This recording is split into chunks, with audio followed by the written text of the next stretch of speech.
The moment her 10th cement truck hit my $3 million bridge, I heard the steel scream, and I knew my daughter's trap had worked. By the time Karen realized what we'd done, it was already too late. The sun was blistering that Florida afternoon, the air thick with heat and anger as I watched 10 massive cement trucks roll across my private bridge. Their heavy wheels thundered like drums of war, cracking the silence and my patience at once. I'd warned them. Over and over. They never listened. Karen, our HOA president, stood smugly across the street with her clipboard, sunglasses glinting like knives. "It's a community road now," she yelled. I felt my blood boil. That bridge cost me $3 million. My life savings. It wasn't hers. It wasn't theirs. It was mine. When the third truck crossed, the bridge groaned like a wounded beast. My daughter, Emma, just 10, tugged my sleeve. "Dad, I have an idea. Before we go on, please, where are you watching from and what time is it right now? I want to see how many families, parents, and neighbors are feeling this story across the country tonight. Your comment helps this message reach more people who've faced unfair HOA rules too." Her eyes were fierce, calculating. She'd always been different, quiet, observant, brilliant. I didn't know that moment would start something unstoppable. Karen smirked from across the lake, shouting to her drivers, "Don't stop. He can't do anything." But she had no idea who she was challenging. As the last truck rumbled across, I clenched my fists. The sound of cracking steel echoed deep in my bones. I swore that day, no more mercy. Emma whispered softly, "They'll pay, Dad." And for the first time, I believed her. The sun sank behind the trees, turning the lake red like fire. The real war had begun. I built that bridge 15 years ago, connecting my ranch to the main road. It wasn't just concrete, it was pride, sweat, and every dollar I had. When Karen moved into the HOA president's house, everything peaceful turned sour. She started with petty fines, then bigger rules, then land disputes. Her jealousy was obvious. My lake view, my property, my success, it all seemed to burn her inside. "Rules are rules," she always sneered. But this bridge, she hated it most. It should belong to the community, she'd declare in every meeting, waving her papers like she owned the town. I said no. Every time. Politely at first, then firmly. But Karen wasn't the kind of woman to accept no. She was the kind who pushed harder. Soon, her cement trucks began showing up, hauling loads for her community beautification projects, tearing my asphalt and killing my grass. I put up signs, "Private property." I sent letters. She laughed and tore them down. Power had made her cruel and untouchable. One morning, I found tire marks cutting through my driveway. Emma studied them silently, then asked, "What if we made them stop themselves?" Her question stuck in my head all day. I didn't know she meant it literally. That evening, she came to my workshop, sketchbook in hand. "I have a plan, Dad," she said with a grin. Emma spread out her drawings across my workbench, detailed, clean lines, perfect calculations. I blinked, stunned. "You made this?" I whispered. She nodded proudly. "I've been studying bridge load limits, Dad. If we set up a controlled collapse mechanism, we can make a point they'll never forget." My heart raced. She was 10, but her mind worked like an engineer from NASA. "We can't hurt anyone, Emma," I said. "Just teach them a lesson." She smirked. "Of course, it's just physics." Her tiny hands traced each part, pressure sensors, false weight triggers, timed lock releases. Every detail was flawless. She'd learned from watching me repair the bridge years ago. I didn't realize how much she'd absorbed until that night. Karen's trucks had already weakened the beams. One more crossing could snap them, but Emma wanted precision. "We'll let gravity do the talking," she said. Over the next week, we worked late nights, adjusting, testing, pretending it was all just a science project.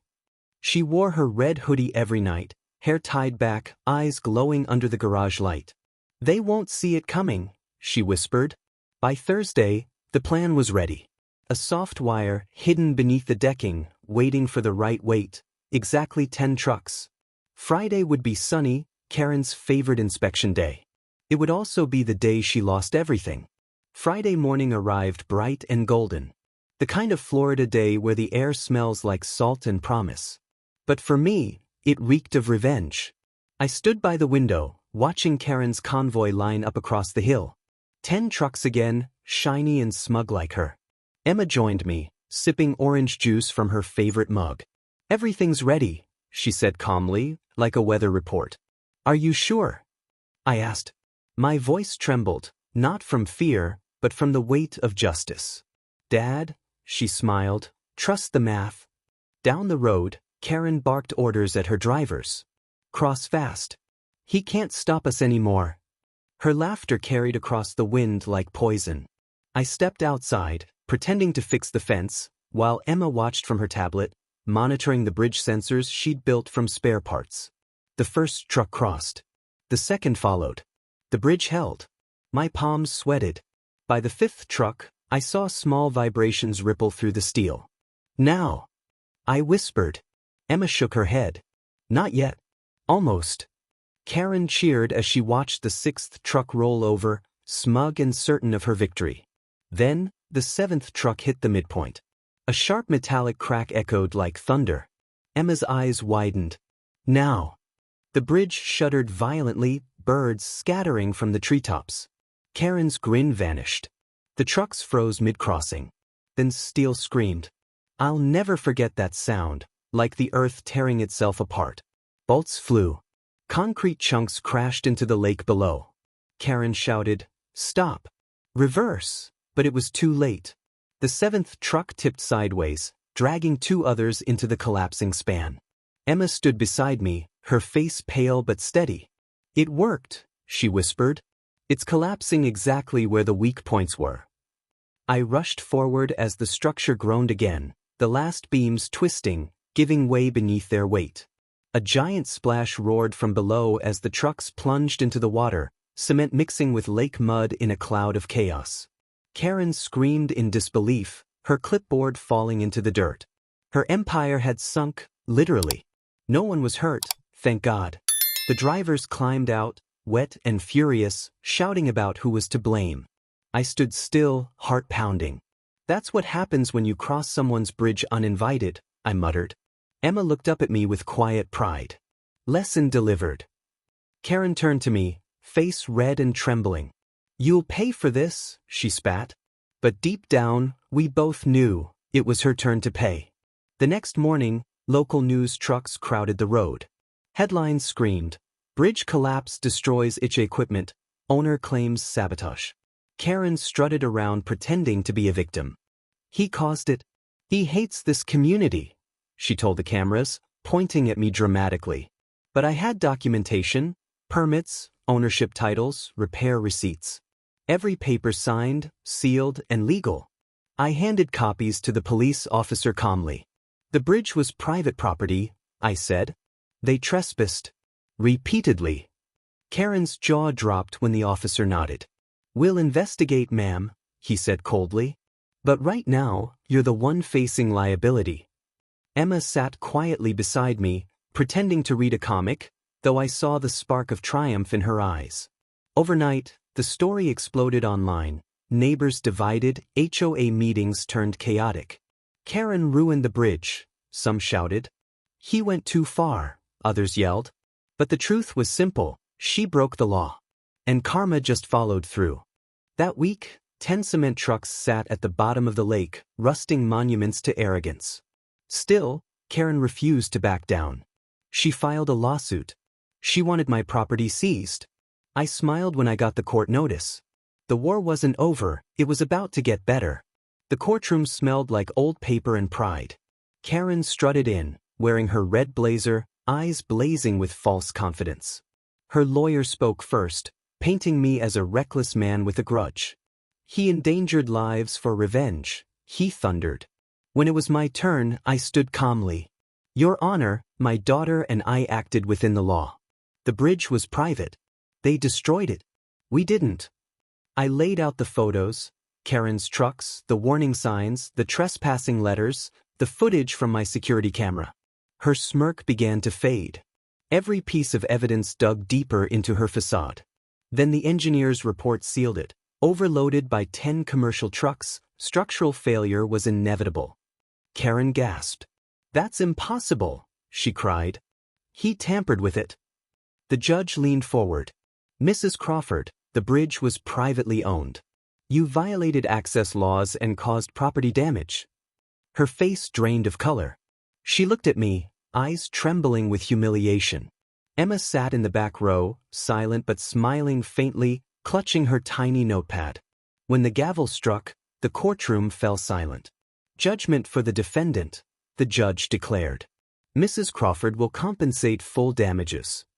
Karen's empire finally crumbled. Karen's trucks were declared a total loss.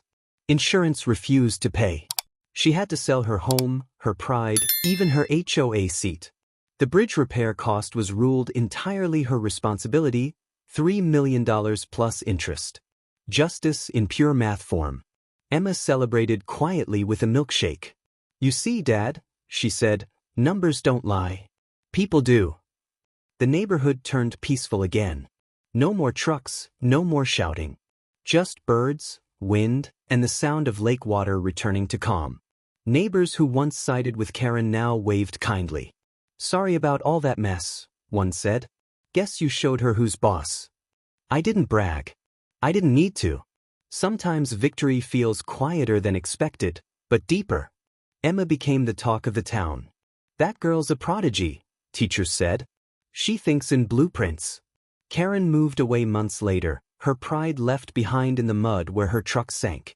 One evening, Emma asked, "Do you think she learned her lesson?" I smiled at the sunset over the new bridge beams. "If not," I said, "gravity will remind her." Years later, the bridge stands stronger than ever, a symbol of patience, justice, and one father's faith in his daughter's brilliance. Emma's now an engineer, designing structures across the country. But every blueprint she drafts has a story buried in its lines. "Never underestimate foundation," she tells her interns. Not just in bridges, in people too.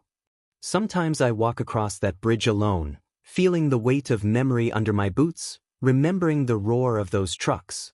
The lake beneath is calm again, reflecting the Florida sky like a mirror. No more chaos, no more intrusion. Karen's name is now a whisper. No one mentions her, not even at HOA meetings.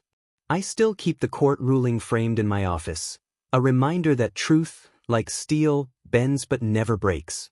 Emma visits often, always smiling when she crosses. "Still holding strong," she says. "She'll never win against physics." I laugh, proud beyond words. "You built more than a bridge, Emma. You built our freedom." And she did. Now, decades later, I sit on my porch, coffee in hand, watching the morning light spill over the lake. The bridge gleams like gold. Sometimes neighbors still ask about that summer. I smile and say, that's when we learn to stand our ground. Emma calls every Sunday. She's leading a project in Colorado now, mountain bridges, high-altitude designs. The same fearless spark in her voice. "Dad," she said last week, "that old bridge taught me more than any classroom ever could." I chuckled.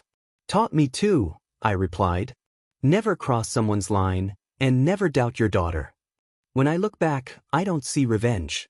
I see justice wrapped in lessons, sealed in concrete, and signed by time. Karen's downfall wasn't just hers. It was the price of arrogance meeting truth.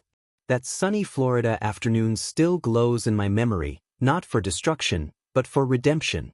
The bridge that once broke became the bridge that rebuilt us. And every time the wind hums through the cables, it whispers the same thing. Don't mess with what's rightfully mine.